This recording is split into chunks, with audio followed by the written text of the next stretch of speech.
Brasil tem 700 mil presos e ocupa o quarto lugar no ranking mundial em população carcerária. Em 20 anos, segundo o Departamento Penitenciário, essa população aumentou 380%. E é sobre a privatização dos presídios que eu converso agora com o juiz Alexandre Moraes da Rosa.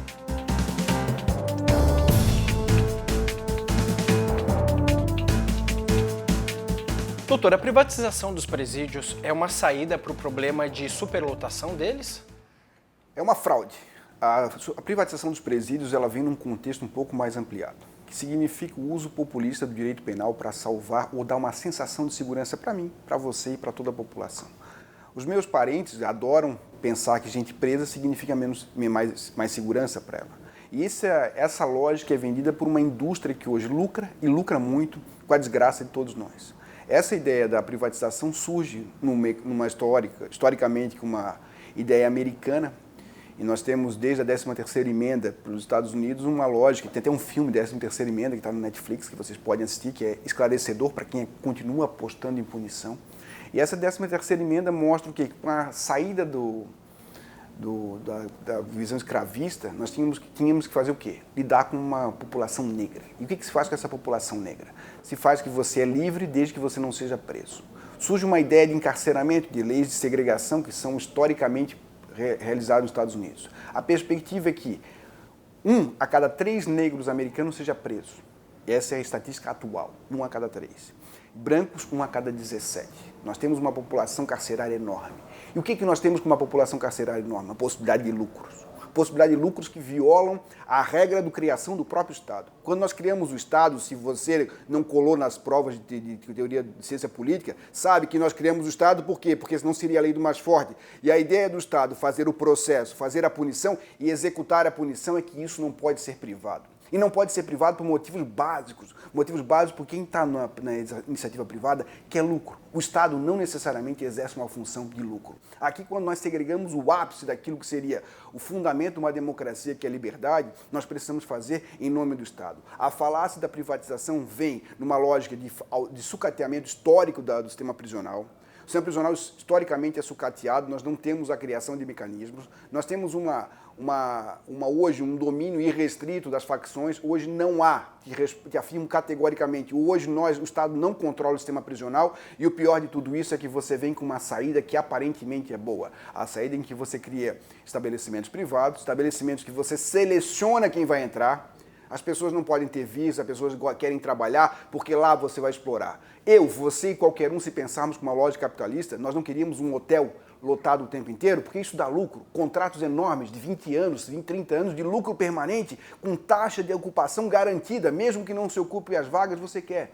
Então o que você tem hoje é a construção de uma falácia. Se você pegar os deputados e senadores que são financiados pelo povo que pensa a privatização como mecanismo, ela vende, porque aparentemente ela mostra para a população que as pessoas presas e em presídios privados têm melhores condições e podem sair melhor. Isso tudo é uma grande falácia. Tem uma visão similar um professor de Sociologia da Universidade de São Paulo, da USP, chamado Laurindo Mioto, que ele é autor, inclusive, do livro Privatização de Presídios e Criminalidade.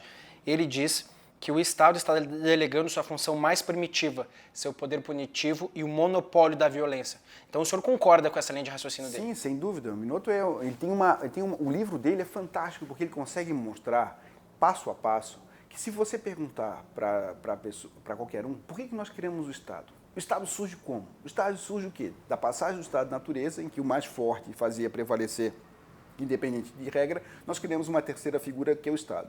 Esse Estado assume para si o monopólio da punição e agora, diante da sua incapacidade de executar, incapacidade que não é impossível. Em vários países do mundo isso é possível. O que se fez no Brasil? É uma junção de uma corja de políticos que faz com que nós tenhamos a entrega do fundamento do Estado para uma série de interessados em lucrar muito com a iniciativa privada. Sabe por quê? Porque na iniciativa privada, quando você coloca as pessoas lá, sabe que eles não têm direito trabalhistas? Eles trabalham e eles têm, cada 3 dias trabalhados, eles tiram um da pena. Então eles querem trabalhar, o sonho deles é trabalhar. E eles trabalham sem garantias de trabalho, sem verbas trabalhistas, e não seria uma maravilha para ti? Nós temos uma empresa, se pensarmos na lógica capitalista, uma empresa que não paga benefícios previdenciários por trabalhadores ávidos por trabalhar e que sabem se não se comportarem, não produzir, não sairão. A falácia maior é que em Minas Gerais, onde esse grande mecanismo vem, que é onde vai ser estudado, as pessoas não estudam em boa parte dos estabelecimentos. Contratos longuíssimos, de 27 anos, de lucro estupendo. Hoje em dia fala-se, mas é mais caro, é mais barato da iniciativa privada, é mais barato por uma série de fatores que engessam o poder público, mas não significa que é melhor. Significa que nós temos uma manipulação das premissas para que possamos legitimar a exploração humana. Isso se deu, isso não é novidade em boa parte do sistema americano. Se você for estudar a lógica da criação de várias leis americanas que implicaram encarceramento, como o Three Strike, que é a terceira vez o cara vai preso definitivamente, toda a lógica de criação de uma política de lei e ordem que surge com vários fatores, uma ganha-folha com Rodolfo Giuliani em Nova York, e vários fatores que aparentemente tiraram a criminalidade, que diminui a criminalidade. Mas no fundo, tem outros fatores sociológicos que modificaram a diminuição do crime nos Estados Unidos. Dá um exemplo. Quem foi a Nova York na década de 80, década de 90, sabia que Nova York era um problema caótico. Depois nós temos uma expectativa de explosão da criminalidade, jovens agressivos e tal. Surge o quê? Surge um mecanismo diminuição da violência. Tolerância zero conhecida. Né? Agregas disse que é pela tolerância zero. Hoje em dia, os economistas, e vários deles, gente que é reconhecida, vai dizer que o grande fator de diminuição da criminalidade nos Estados Unidos não tem nada a ver com tolerância zero.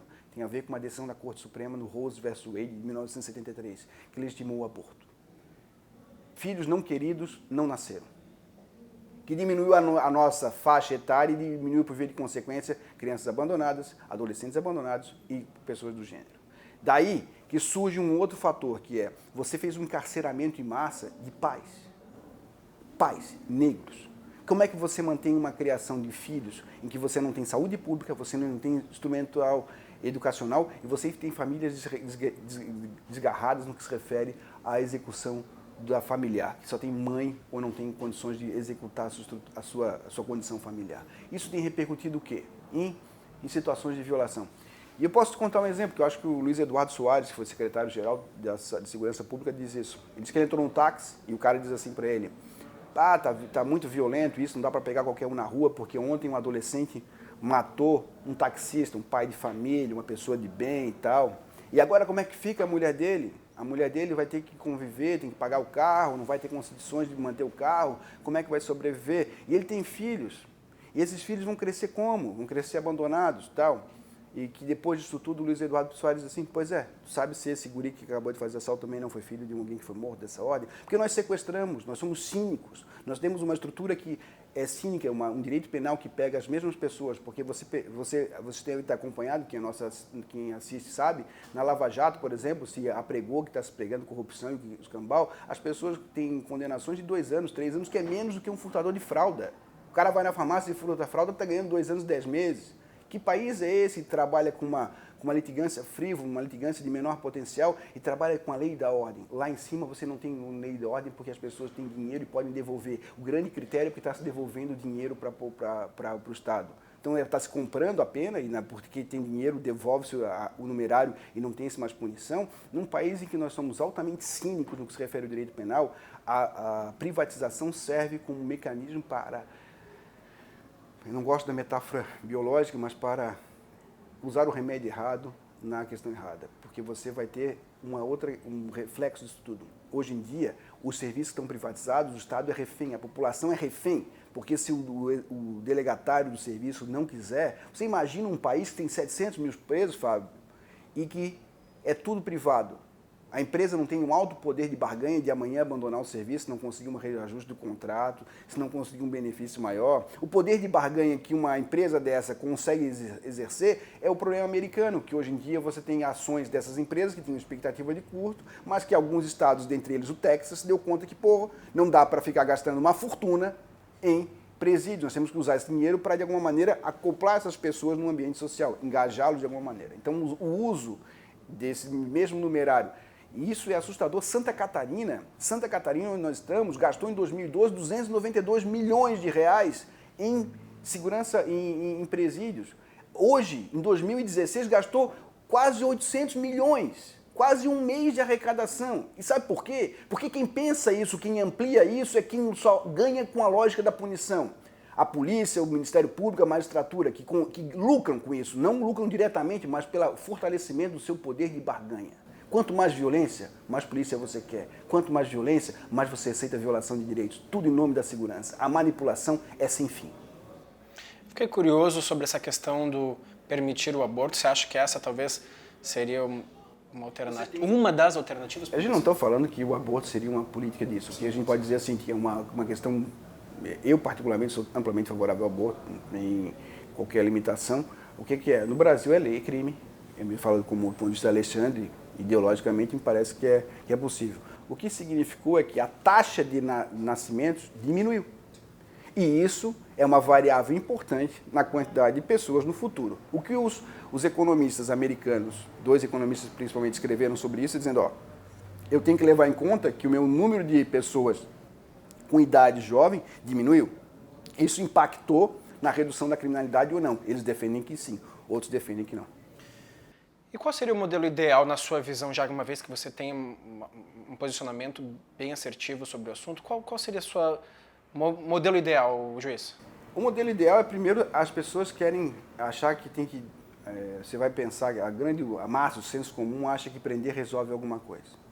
Então leva o seu filho lá para deixar a pessoa internada. Hoje a gente sabe que hoje o sistema prisional não funciona.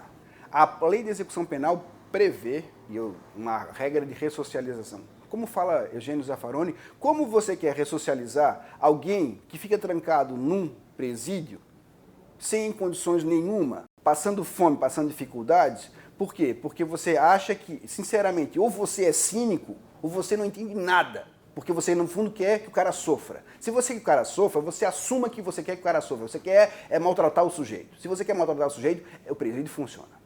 Porque lá não tem regra. Lá funciona o prefeito da galeria, as facções. E as facções foram criadas, fomentadas pelo próprio Estado. Hoje em dia, quando se fala, porque o PCC e o PGC se faz isso. E sabe como é que se resolve isso? Com políticas claras. Se você pensar que nesse país nós temos basicamente 5 crimes, que tem uma população negra assustadora, uma população assustadoramente menor do que um salário mínimo, ninguém ganha um salário mínimo e vai preso. O que você pode fazer? Políticas inteligentes. Políticas inteligentes que passam pela superação de preconceitos básicos, primitivos. Preconceitos como com droga. Hoje a gente tem que legalizar tudo para poder, de alguma maneira, controlar. Porque eu não quero que o meu filho use droga. Tu não quer que teu filho engorde, tu não quer que teu filho fume, tu não quer que teu filho se arrisque. Isso tu tem que fazer o quê? Tu vai fazer com que ele aprenda com direito penal? Tu vai poder fazer com possibilidade de inserção? Para quem não tem futuro, R$500 por dia vendendo droga é negócio. É negócio. Só não é para quem mora no ar-condicionado e faz barba todo dia e tem cama quente. O cara que não tem... Mas ele o quê? Ele adota a lógica do crime como produto. Tem um monte de gente que lucra com isso. E quanto mais medo infligir, melhor, porque consegue fazer com que as ideias possam ser vendidas. Então, rapidamente, prender numa democracia uma escolha? Nós fizemos essa escolha, fizemos. Vamos prender certo. O mínimo de crimes possíveis, reduzir a malha de crimes, fazer uma postura básica em relação à legalização. O Estado pode controlar, é uma quantidade de dinheiro enorme. Onde é que surgiu esse negócio da luta contra as drogas? Surge com Nixon, depois vem Reagan, que assume essa lógica, que tinha um modelo clássico, que era um modelo de fazer o quê? De fazer algum inimigo. O inimigo era o traficante. Eu estou há 19 anos na magistratura, eu nunca julguei um traficante, eu só julgo o desdentado que mora com a mãe. Quem é que é traficante disso? A gente quer pegar os traficantes? Todo mundo, nós sabemos onde é que estão os traficantes nesse país. Quando um grande banco brasileiro, que é mundial, que fechou as portas do Brasil, estava lavando dinheiro, o que aconteceu com ele? Nada. O banco levou uma puniçãozinha. Onde é que a gente pode? Se a gente quiser, a gente pode fazer. Nós fomos alunos em 69. Nós temos plantação de drogas em alguns lugares desse mundo, não tem mecanismos tecnológicos para evitar a plantação? Tem, por que não se faz? Porque não se quer. É um grande jogo cínico para manter as estruturas do processo penal, do espetáculo e, fundamentalmente, para manter a opressão. Se você não tem um inimigo, você não consegue arregimentar. Antes era o drogado, depois o traficante que maltratava os filhinhos das grandes famílias, porque se for rico é coitado, se for pobre é vagabundo. Essa lógica maniqueísta é uma lógica altamente estereotipada. E se você quer de fato enfrentar a situação, você tem que fazer controles estatais. Ah, porque eu não quero que meu filho use droga. Eu também não quero. Ninguém quer. Mas eu só tenho certeza que ninguém tem dúvida que o direito penal hoje, do jeito que se executa, não faz. Então você pode ter presídios minimamente adequados. Tem modelos sérios nesse país. O que você não pode fazer é acreditar que alguém fique 5, 6 anos num elevador, preso no elevador, onde cabem 8 pessoas e você tem 16, que essa pessoa saia de lá muito feliz e ressocializada. Perfeito. Infelizmente, juiz, nosso tempo é curto, a entrevista é excelente, instigante. Muito obrigado, viu? E agradeço, estou à disposição.